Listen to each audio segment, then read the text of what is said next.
যে আল্লাহ পাক ওয়াদা করেছেন, তার রাসূল সাল্লাল্লাহু আলাইহি ওয়াসাল্লাম হাদিসের মধ্যে বলেছেন, ইনশাআল্লাহ তাআলা বর্তমানের এই দুর্দিন ইনশাআল্লাহ কেটে যাবে, ইনশাআল্লাহ কেটে যাবে। একটা প্রজন্ম আসবে যাদের হাতে আল্লাহ রাব্বুল আলামিন দ্বীনের বিজয়ের পতাকা দান করবেন ইনশাআল্লাহ। কত সালে কত বছর পর আমরা জানি না, কিন্তু এতটুকু জানি এটা হবে ইনশাআল্লাহ। যারা হবে, যাদের দ্বারা হবে, তারা কোশ্চিনকালেও এরকম রিয়া, অহংকার, হিংসা বিদ্বেষ, আইওয়াস, হারামখোর, দুনিয়ামুখিতা এ ধরনের সংস্কৃতিতে অভ্যস্ত হবে না ইনশাআল্লাহ। যাদের দ্বারা হবে দেখবেন তারা তাওহীদপন্থী হবে, সুন্নাহপন্থী হবে, হালাল খাবে, ওদের পারিবারিক আদর্শ ঠিক থাকবে, ওদের মাঝে ঐক্য থাকবে এবং নিজের জান মাল সময় শ্রম দিয়ে তারা আল্লাহর পথে কাজ করবে ইনশাআল্লাহ। দেখে নিয়েন তাদের দ্বারা ইসলামের বিজয় হবে ইনশাআল্লাহ। মাঝখান থেকে কি হলো? মাঝখান থেকে আমি, আপনি, আমাদেরকে আল্লাহ পাক একটা সময় দিয়েছিলেন 30 বছর, 40 বছর, 50 বছর, 60 বছর। এই সময়টুকুকে আমরা অপচয় করলাম, আর কিচ্ছু না। আর এই সময় একটা চান্স একবার চলে গেলে আর কখনো আসবে না। ইমাজিন, আপনি মনে করেন ইউ আর ডেড, আপনি মারা গেছেন, তারপর বুঝবেন যে আপনি মারা যাওয়ার পরেও উম্মার কিছুই যায় আসে নাই, এই মহাবিশ্বের কিচ্ছু যায় আসেনি, আপনি এসেছেন চলে গেছেন। যখন ছিলাম পৃথিবীতে তখন আমি আমার উপর অর্পিত দায়িত্ব কতটুকু পালন করেছি এর হিসাব আমাকে দিতে হবে পরকালে কিয়ামতের মাঠে। আল্লাহ পাক আমাদের কথাগুলোর গভীরতা বোঝার তৌফিক দান করুন।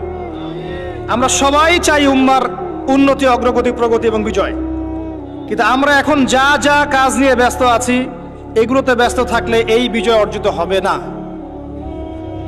আমাদেরকে রাসূলুল্লাহ সাল্লাল্লাহু আলাইহি ওয়াসাল্লাম এবং সাহাবায়ে কেরাম রাদিয়াল্লাহু আনহুর মতো করে দ্বীনের পথে কাজ করতে হবে।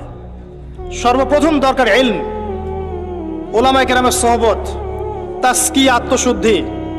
আপনার দরকার ওলামায়ে কেরামের মধ্যে ইউনাইটেড একটা প্ল্যাটফর্ম, একটা যোগ্য নেতৃত্ব, সবাইকে নিজের ভাই মনে করার মানসিকতা, নিজের দেশ, জাতি, উম্মাকে একসাথে নিয়ে এগিয়ে যাওয়া, সবার কল্যাণকামী হওয়া। দরকার যুব সমাজের রেভলিউশন, যুব সমাজের আল্লাহর পথে প্রত্যাবর্তনের রেভলিউশন দরকার। আমাদের মেয়েদের যে অশ্লীলতার পথে নিয়ে যাওয়া হয়েছে এখান থেকে ওদের প্রত্যাবর্তন দরকার আল্লাহর পথে। আমাদের পরবর্তী জেনারেশনকে আবু বকর, ওমর, ওসমান, আলী রাদিয়াল্লাহু আনহুর মতো আদর্শে গড়ে তোলা দরকার। অনেক কাজ বাকি আছে, অনেক কাজ বাকি আছে, কাজের বহু বাকি আছে, পথ এখনো যোজন যোজন দূর। আমরা এমন কিছু করে ফেলিনি এখনো যে বাংলার মাটিতে দিন কায়েম হয়ে গেছে, এমন কিছু করিনি আমরা এখন।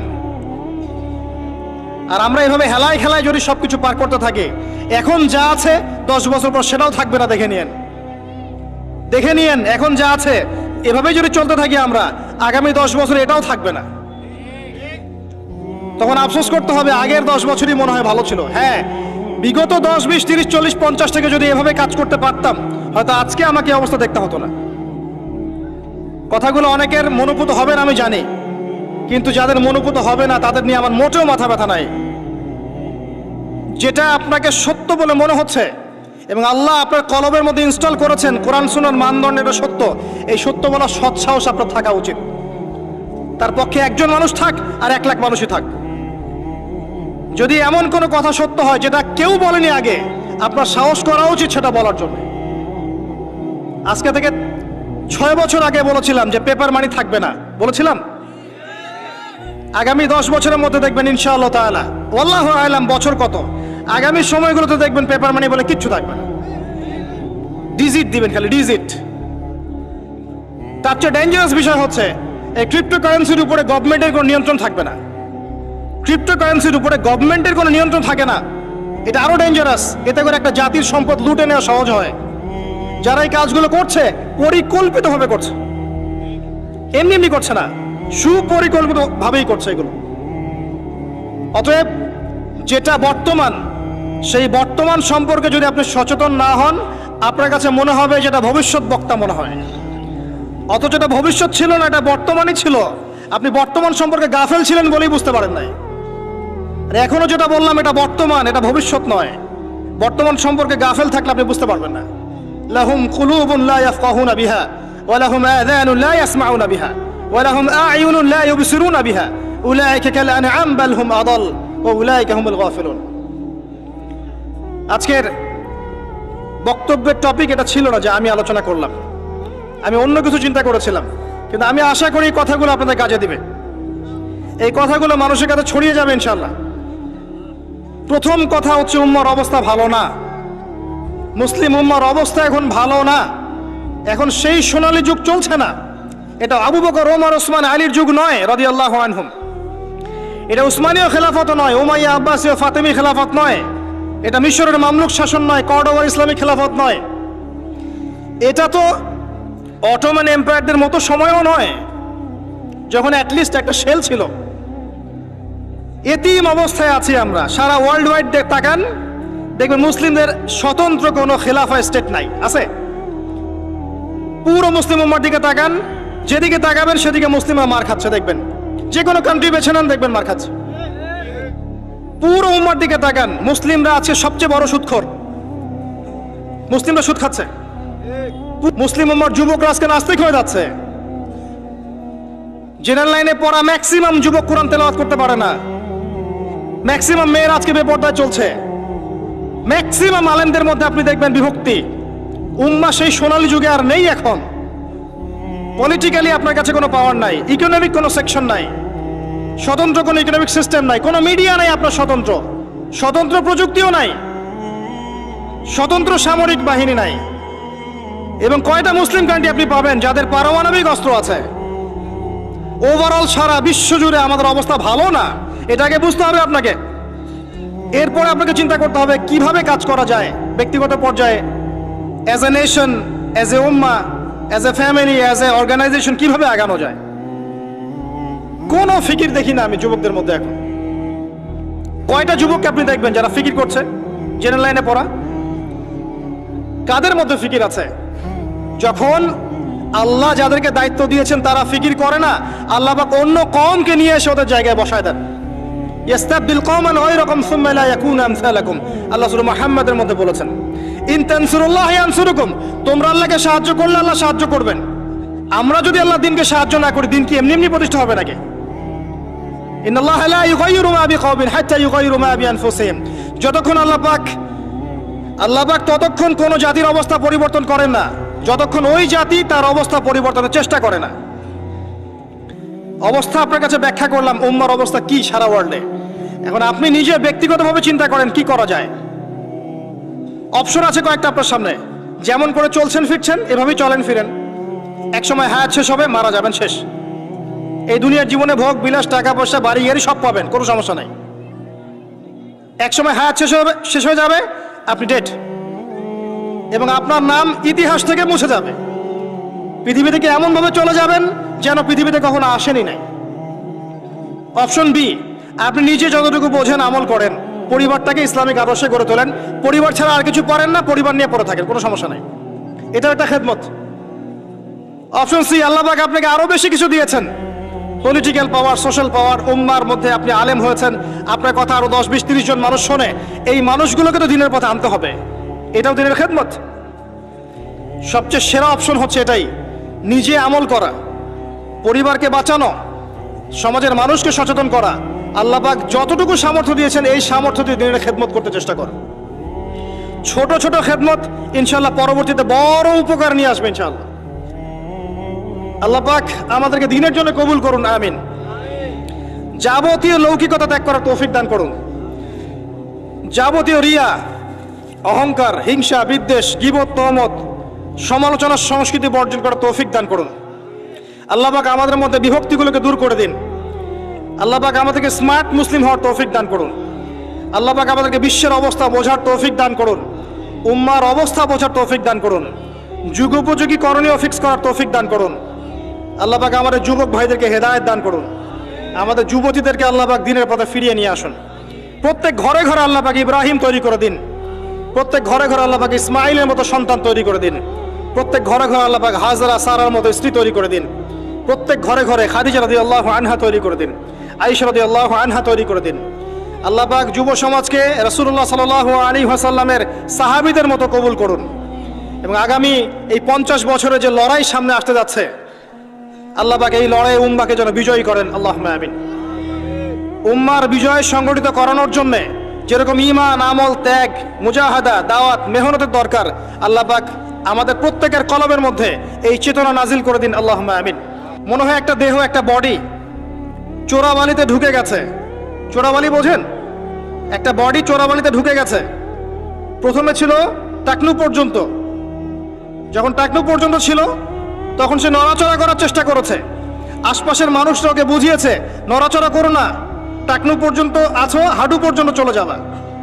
সে নড়াচড়া করা থামিয়ে দিয়েছে। নড়াচড়া না করা সত্ত্বেও একদিন তার হাঁটু ডুবে গেছে।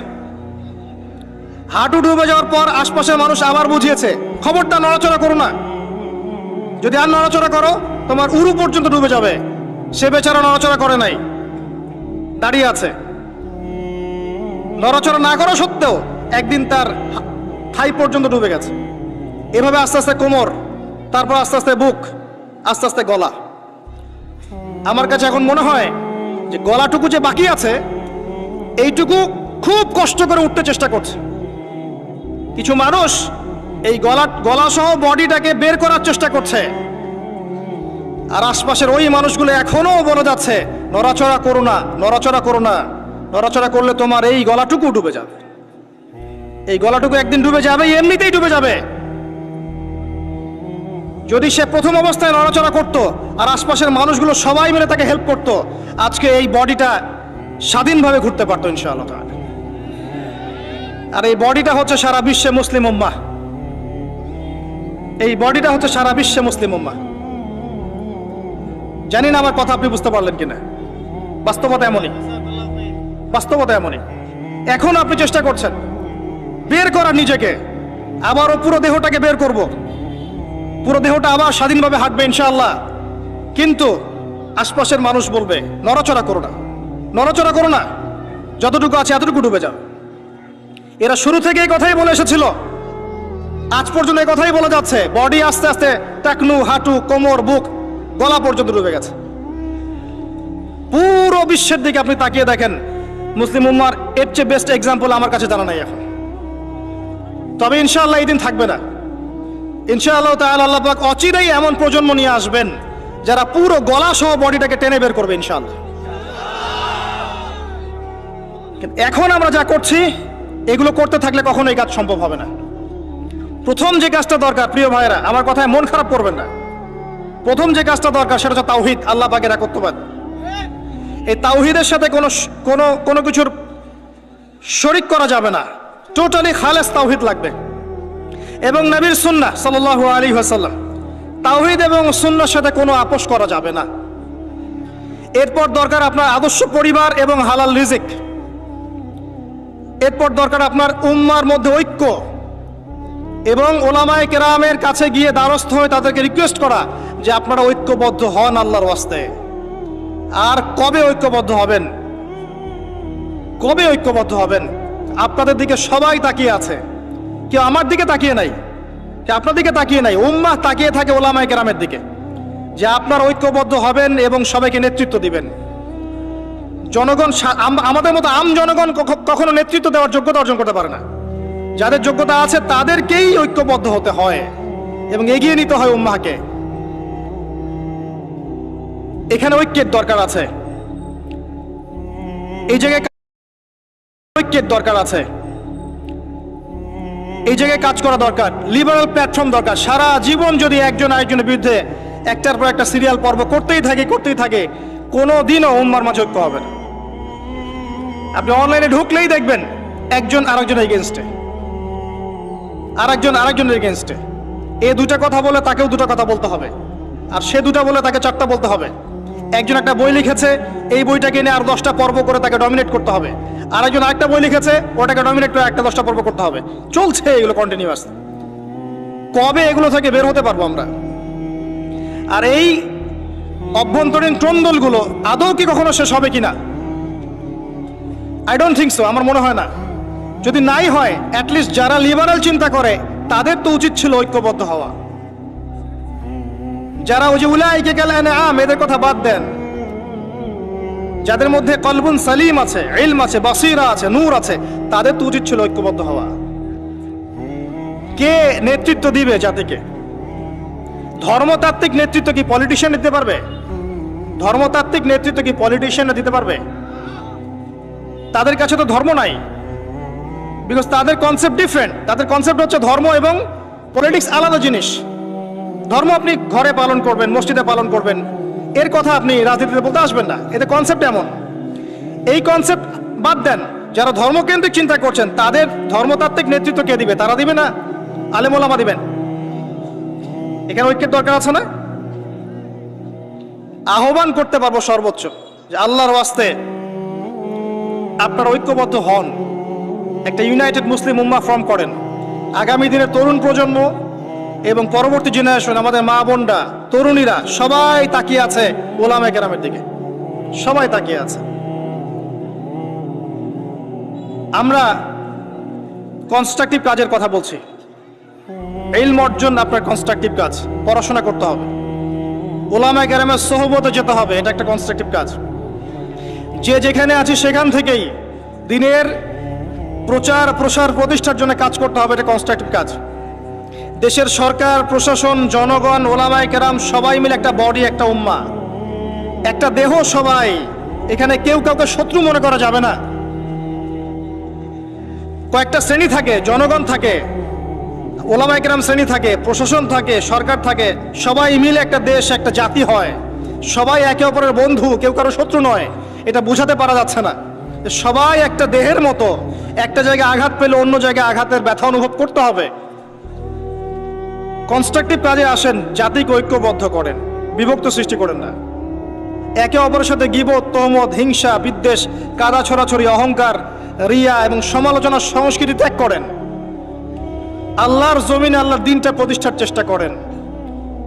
এই কথাগুলো আজ থেকে 10-20 বছর পরে গিয়ে আপনারা বুঝতে পারবেন ইনশাআল্লাহ।